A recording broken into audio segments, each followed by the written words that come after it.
Welcome to Sunday School. We hope you have a great time with us this morning.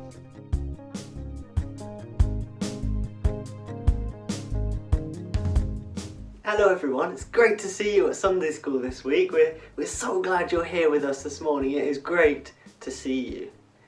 Now this week we're carrying on our series on fruits of the spirits. Now if you're not sure what I'm talking about here, you should look back at our last couple of weeks of Sunday School where we introduced our series on fruits of the spirit, and we've been talking about joy and peace. Now this week we've got another thing to talk about. Are you ready? Drum roll. Our topic for this week is patience. Now it sounds like a funny one, a funny fruit of the spirit to have a patience as a gift, but I know that I find this one the hardest out of all of them. Being patient is so hard. So I thought to start off Sunday School this morning, we'd have a little challenge, a little game to practice patience. It's a little challenge that's really silly, but it takes some time to practice and get good at, and it might help us think about patience. So what you'll need for this game is just yourself and a pencil. That's all you'll need, and I've been practicing, so hopefully I can demonstrate to you. But this challenge, what you have to do is you have to take your pencil, you have to balance it on your nose and see how long you can get it to stay. Now I've been practicing, so I might be able to do it for a few more seconds, but it's very difficult and it keeps falling off. But I wonder if you keep practicing and being patient, you might be able to beat me in how long you can balance a pencil for. So why don't you pause now and run off and get a pencil and try and practice balancing it on, and let us know how long you can balance your pencil on your nose.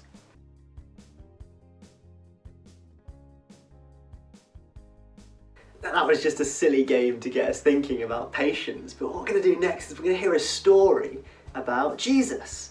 Now Jesus was really, really good at patience. He was really good at waiting for the right moment, or just waiting to see what would happen and making the right decision. And this is a hard skill to learn. So I thought we'd listen to a story all about how Jesus waited just for the right time to act. Even when it was really, really hard for him to wait, he waited for the right time. And that might be a really good example for us to learn a little bit about patience. So I'll let you hear the story next. Stories of the Bible. Jesus raises Lazarus from the dead. This is Jesus, Heyo! who is the Son of God and the Savior of the world. While Jesus was on earth, he taught everyone about God's love. He did many miracles and healed people of their sickness. Jesus had a friend named Lazarus who was very sick. He had two sisters named Mary That's okay. and Martha, Here you go. who sent a message to Jesus telling him, "Lord, your dear friend is very sick." So come on! But when Jesus heard about it, he said, "Lazarus' sickness will not end in death. No, it happened for the glory of God."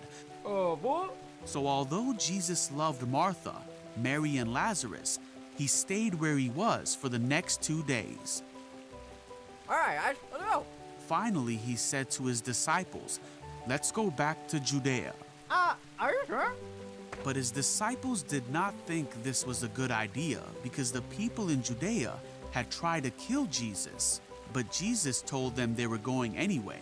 He said, "Our friend Lazarus has fallen asleep, but now I will go and wake him up." You'll be okay. The disciples thought Jesus meant Lazarus was simply sleeping. So Jesus told them plainly, "Lazarus is dead. What? And for your sakes, I'm glad I wasn't there. For now you will really believe. Come, let's go see him." Thomas said to his fellow disciples, "Let's go too and die with Jesus." When Jesus arrived at Bethany, he was told that Lazarus had already been in his grave for 4 days. Many people had come to be with Mary and Martha because their brother had died. When Martha got word that Jesus was coming, she went to meet him. Martha said to Jesus, "Lord, If only you had been here, my brother would not have died. But even now I know that God will give you whatever you ask." Jesus told her, "Your brother will rise again." "Yes," Martha said, "he will rise when everyone else rises at the last day." Jesus told her, "I am the resurrection and the life. Anyone who believes in me will live even after dying." "Do you believe this, Martha?" "Yes, Lord," she told him. "I have always believed you are the Messiah, the Son of God." Then she returned to Mary. She told Mary, "The teacher is here and wants to see you." So Mary immediately went to him. When the people who were at the house consoling Mary saw her leave so hastily, they assumed she was going to Lazarus's grave to weep. Oh, let's go too. So they followed her there. When Mary arrived and saw Jesus, she said, "Lord, if only you had been here, my brother would not have died." When Jesus saw her weeping and saw the other people wailing with her, a deep anger welled up within him. "Where have you put him?" he asked them. They told him, "Lord, come and see." Then Jesus wept. The people who were standing nearby said, "See how much he loved him?" But some said, "This man healed a blind man. Couldn't he have kept Lazarus from dying?" Jesus was still angry and he arrived at the tomb. "Roll the stone aside," Jesus told them. Wait, hold on, Jesus. But Martha protested, "Lord, he has been dead for 4 days. The smell will be terrible." Jesus said, "Didn't I tell you that you would see God's glory if you believe?" Go ahead. So they rolled the stone aside. Then Jesus said, "Father, thank you for hearing me. You always hear me, but I said it out loud for the sake of all these people standing here, so they will believe you sent me." Then Jesus shouted, "Lazarus, come out!" And Lazarus came out, his hands, feet, and head wrapped in cloth. Hello? Jesus told them, "Unwrap him and let him go." Wahoo! Many of the Jews who were there believed in Jesus, for he had raised Lazarus from the dead.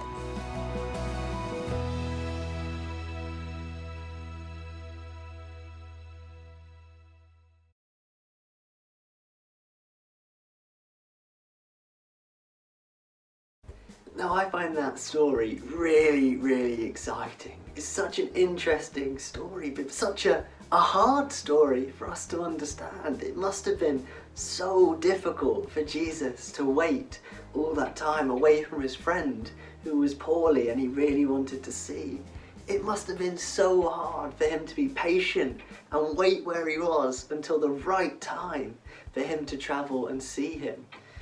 I can't understand how he did it. It must be so difficult, but that is why Jesus is such a good role model for someone who is patient.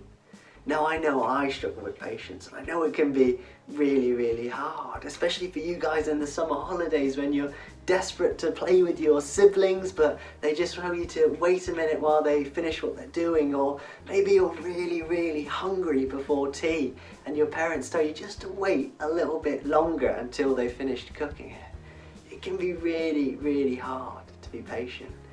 But I wonder if in that moment you can think back to this Sunday school and practicing balancing the pencil on your nose and hearing the story about Jesus, and you can think, how can I be really patient in this moment? Maybe it's you wait until your siblings finish playing their game for you to ask to have a go, or wait to play a different game with them.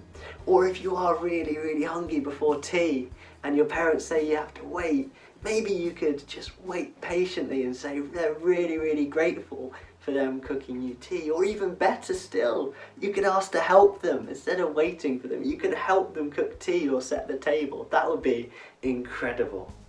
So my challenge for you is to try and look and remember this story, that Jesus acting patiently next time that you have to wait for something that you really, really want. Now we're going to sing a song in a second that reminds us that some of the other people in the Bible that are really, really patient and great models for us, and all the things that they've been doing. And it'll give us a chance to think about how we can be patient in this coming week. Are you ready? Let's go. Noah built the most enormous boat, kept the birds and animals afloat. The Lord was good, the Lord was strong, and Noah lived his life for him.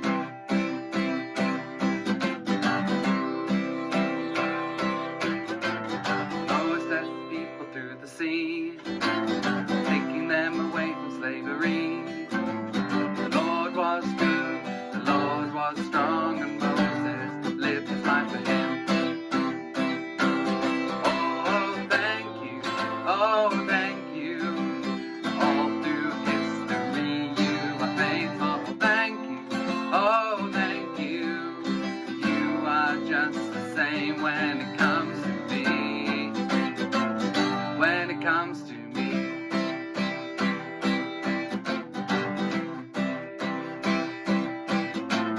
David fought Goliath and he won. A humble shepherd boy became a king. The Lord was good, the Lord was strong, and David lived his life for him.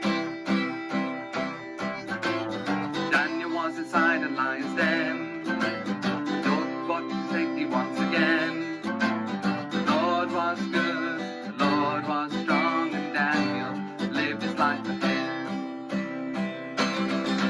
Oh, thank you, oh, thank you. All through history you are faithful. Thank you, oh, thank you.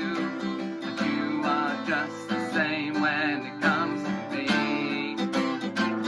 When it comes to me.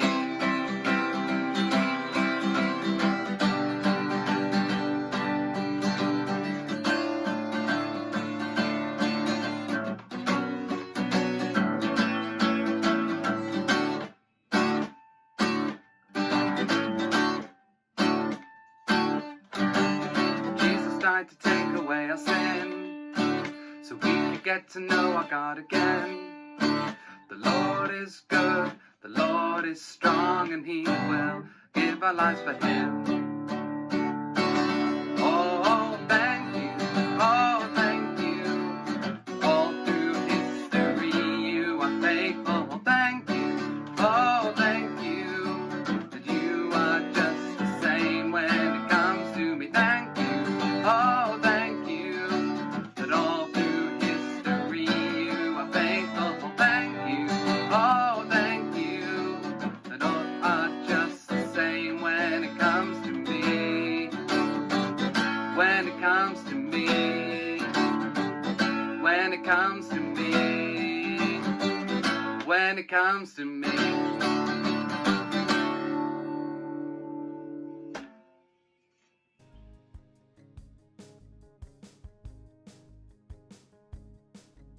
Your singing was fantastic. I could hear it all the way over here. It was amazing. And I hope you've had a great time with us at Sunday School this morning. I know I have, and I hope you've enjoyed it just as much as me.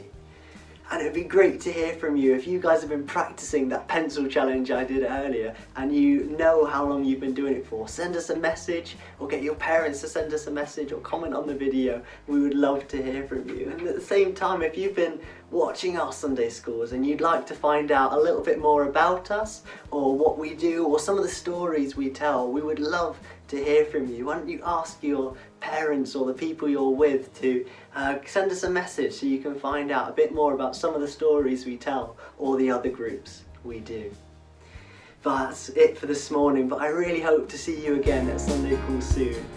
So bye for now.